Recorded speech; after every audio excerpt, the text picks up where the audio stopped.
Yang hukumnya ini tambahan sini Bu, di luar dari ini. Itu beliau sudah jelas ya, ada ya Bu. Mungkin boleh disebutkan Bu. Maksudnya yang untuk standar itu kan sudah ada apakah Kementannya atau apanya gitu Bu? Iya. Kalau di kami nih sebagai laboratorium penguji mutu benih, nah kalau di Indonesia ini ada standarnya untuk laboratorium penguji, ditambah benih ya tentunya ya. Itu spesifik kan. Nah kalau untuk laboratorium penguji ini kita acuannya adalah SNI 17025/2017. Nah ditambah dengan aturan-aturan atau regulasi terkait perbenihan lainnya. Ya, jadi kita harus berusaha menerapkan, mengimplementasikan ya kegiatan kita, aktivitas kita itu berdasarkan SNI 17025 yang 2017 dan juga menerapkan regulasi perbenihan dasarnya itu. Berarti yang SNI itu sebenarnya berlaku untuk semua balai pengujian benih ya Bu ya? Iya, sebetulnya untuk semua lab penguji. Iya, menguji kan gitu ya. Mau yang dari pertanian, mau yang dari lain gitu kan. Standarnya itu yang 2017 itu. Tapi nanti yang untuk spesifik benihnya ada yang standar yang dikeluarkan aturan hukumnya dari Kementan juga ada? Ada. Untuk apa benih tuh bentuknya? Jadi kalau benih ini kita menggunakan standarnya ISTA-RUS untuk metodenya ya ISTA-RUS. Jadi ISTA itu adalah International Seed Testing Association. Dia merupakan organisasi yang bersifat global, internasional. Jadi mengeluarkan aturan-aturan tertentu terkait dengan perbenihan. Nah di sini aturannya ini merupakan metode pengujian, standarisasi metode pengujian yang berlaku di seluruh dunia seperti itu. Nah, jadi kalau di Indonesia ini ada ISTA-RUS dan juga kita ada Kementan. Kementan ada ya. Nomor 993 tahun 2018. Itu acuan untuk penerapannya. Iya, betul. Tapi untuk masing-masing misalnya kayak kan benih itu ada kan di sini kan disebutkan kan tanaman pangan, terus horti kan ada beberapa. Itu masing-masing ada juga nggak sih misalnya spesifik untuk yang padi atau jagung itu beda-beda ya metodenya atau gimana? Oh iya maaf. Kita ini kan ruang lingkupnya tanaman pangan dan hortikultura yang tadi Kementan 993 itu untuk tanaman pangan. Nah juga kalau metode pengujian untuk hortikultura itu nomor ada lagi. Iya 300 tahun 2016. Berarti spesifik ya, ada spesifik masing-masing. Nah terus berikutnya Bu, ini peran dari balai besar ini dalam mendukung penerapan sistem manajemen mutu bagi laboratorium pengujian benih di Indonesia seperti apa Bu? Ya sesuai dengan tusi kami nih ya. Tusi kami juga fungsinya salah satunya adalah memberikan bimbingan teknis penerapan sistem mutu laboratorium penguji ini untuk teman-teman nih laboratorium penguji di seluruh Indonesia, terutama laboratorium penguji daerah. Ini kami ada beberapa tugas, ini menjadi salah satu fungsi kami ya, yang diimplementasikan dalam beberapa layanan. Nah di sini kami ada 7 layanan yang sebagian besar ini kita itu untuk mendukung penerapan sistem manajemen mutu benih bagi laboratorium penguji benih di Indonesia. Jadi layanannya boleh Bu disebutin Bu, nggak apa-apa Bu? Oh boleh. Yang pertama pelayanan pengujian. Nah ini juga tentu saja sangat diperlukan ya kalau misalnya ada teman-teman dari laboratorium penguji daerah ingin melakukan uji banding ke kami, itu dipersilakan. Nah lalu juga ada magang. Ada juga bimbingan teknis. Kita juga menerima permohonan untuk narasumber. Lalu kita juga menyelenggarakan uji profesiensi. Lalu kita juga yang paling spesifik ini adalah kegiatan fasilitasi penerapan sistem manajemen mutu. Nah ini terutama untuk teman-teman di BPSB ya atau laboratorium penguji daerah.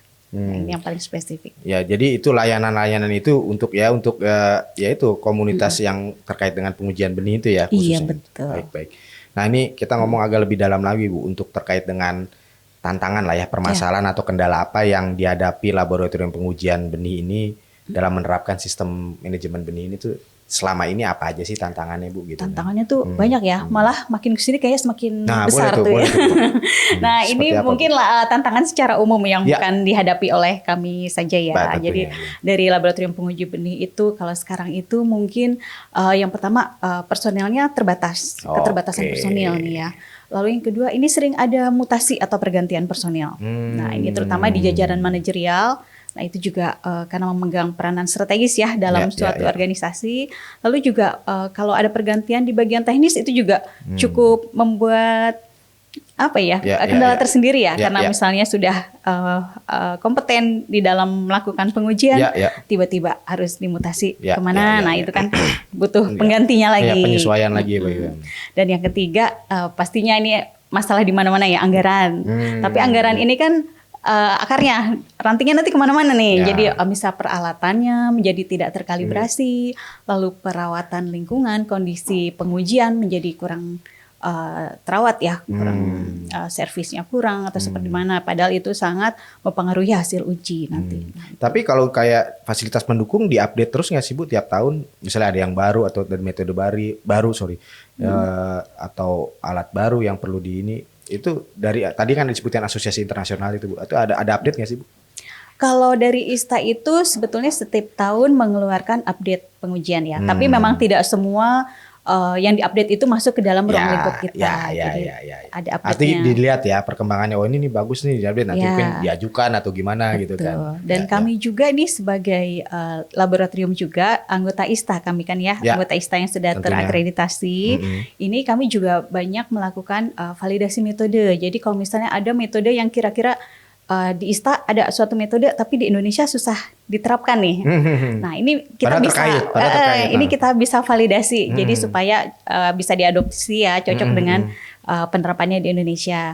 Atau juga ada metode lain untuk komoditas A. Wah, tapi sepertinya ini bisa nih untuk komoditas B nih gitu ya. Nah, kita coba. Kalau misalnya spesifik contohnya apa Bu yang real gitu?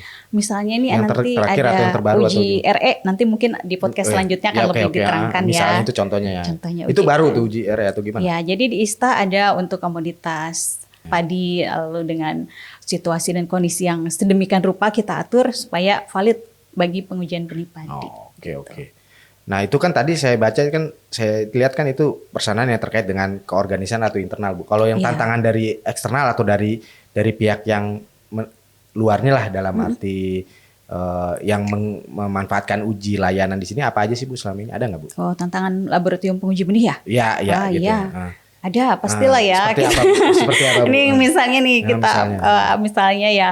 Ada mungkin beberapa teman, kami pun pernah mengalami ya. Jadi adanya intervensi dari, misalnya adanya kepentingan ya, konflik. Jadi ada intervensi dari pelanggan yang ingin supaya hasil ujinya lulus ya istilahnya. Oke. Jadi kredibilitasnya tetap harus dijaga dong Bu ya terkait dengan ini kan. Jadi hasil lab kan nggak bisa dibohongi. Betul, itu tanggung jawab moral kita ya.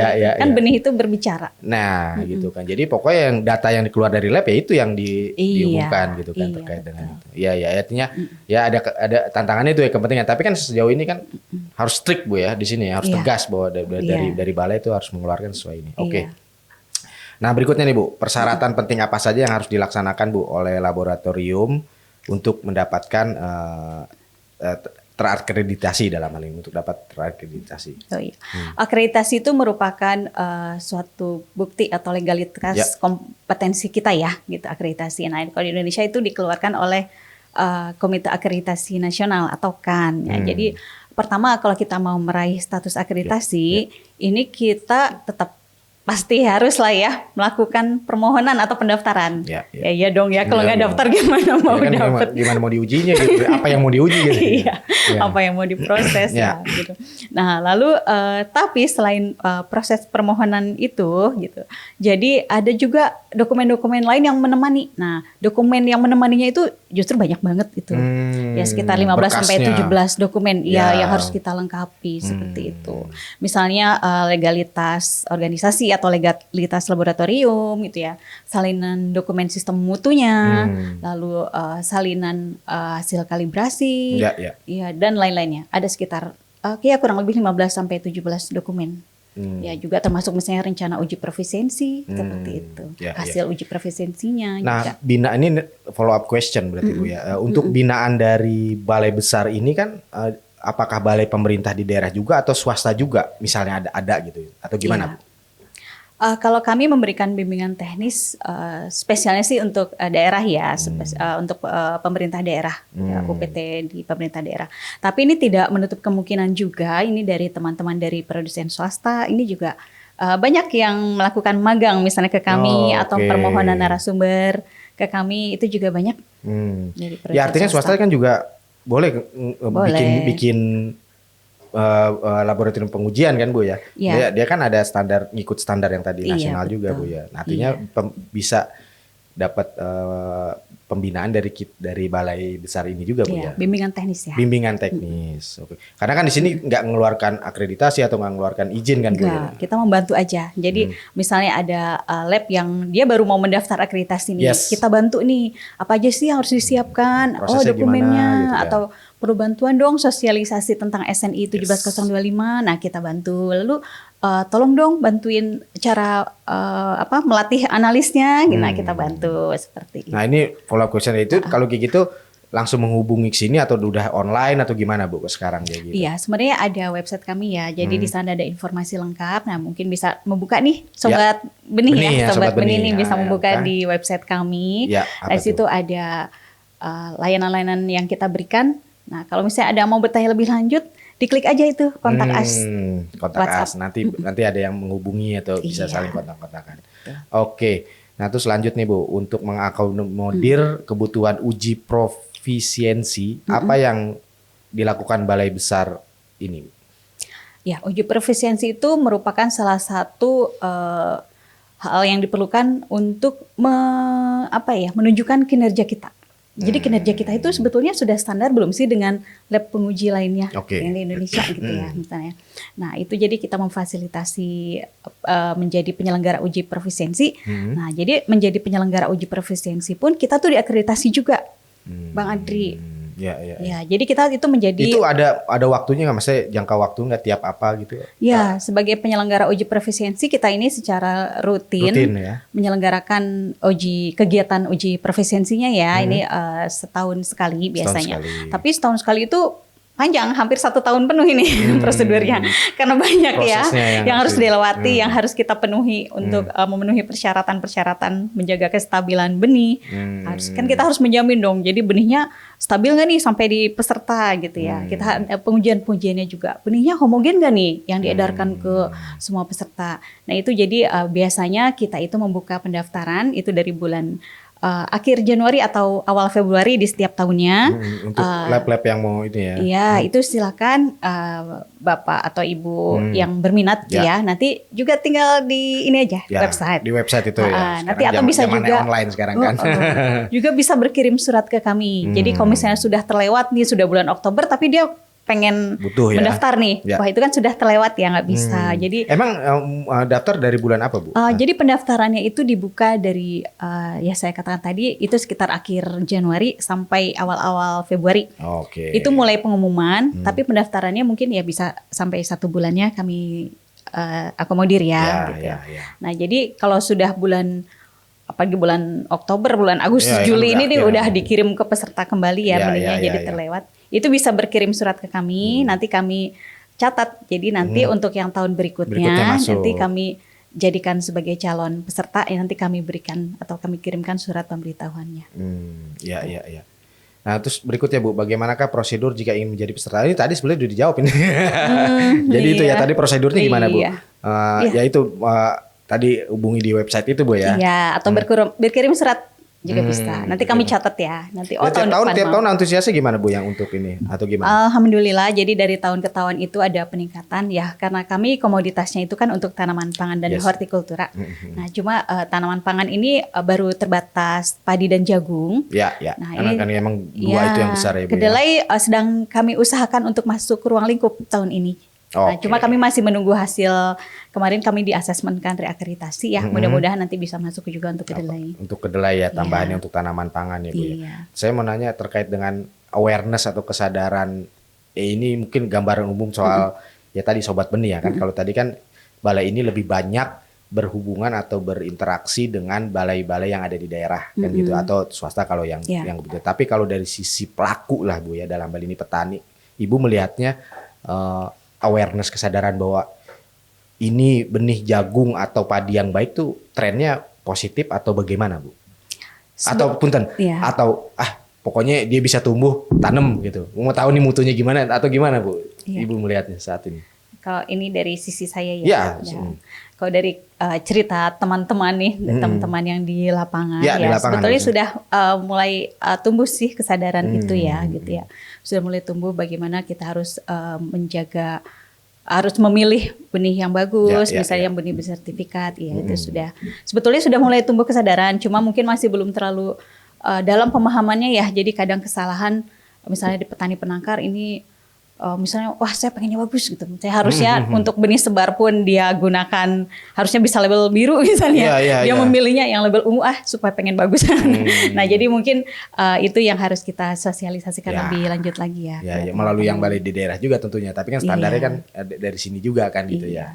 Nah itu sih Bu. Nah mungkin untuk closing Bu, harapan Bu ya terkait ke depan nih terkait dengan sistem manajemen mutu benihnya ya, dalam hal ini produk tanaman pangan. Itu apa sih Bu dari Ibu sebagai pelaksananya di lapangan? Kami dari segi ini mungkin ya dari segi manajerial kalau sistem manajemen mutu itu ya Bu ya. Kok jadi Ibu? Nggak apa-apa. Saya kayak ibu-ibu ya. Kan Ibu suka itu Ibu. Jadi Ibu. Nggak apa-apa. Kan Abang harusnya. Iya Abang. Lanjut. Gitu ya. Jadi memang untuk yang diperlukan saat ini adalah komitmen mungkin ya. Komitmen ya. Kami sebagai sebagai laboratorium penguji benih, ini memang banyak yang harus kita lakukan, banyak proses yang harus kita ikuti gitu ya. Jadi harus banyak komitmen. Kita menerapkan SNI 17.025 2017 tadi ya beserta aturan-aturan terkaitnya. Nah ini dibutuhkan komitmen juga mulai dari puncaknya sampai ke bawahnya, karena kita sebagai laboratorium penguji ini memiliki tanggung jawab yang besar.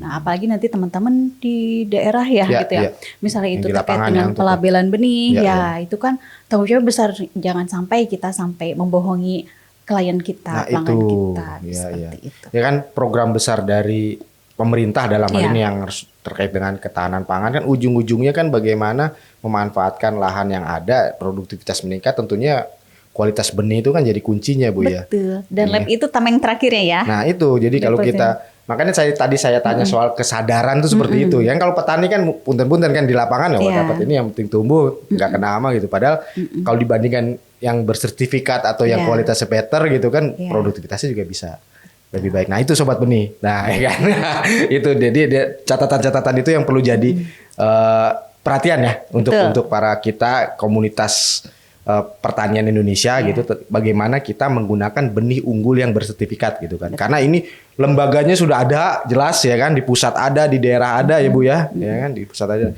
Itu semua untuk meningkatkan produktivitas lah terkait dengan. Oke Bu, ada lagi tambahan Bu? Closing sudah cukup ya? Atau mau dadah-dadah dulu ke kamera? Oke, demikian Bu ya program Sitso Podcast kita hari ini. Terima kasih informasinya Bu, sudah banyak gitu kan. Beberapa yang saya juga masih perlu dalami juga, nanti kita cari waktu lagi Bu ya terkait dengan pendalaman mutu benih tanaman pangan ini. Demikian Sobat Benih, program Sitso Podcast hari ini. Maju terus pertanian Indonesia. Salam benih.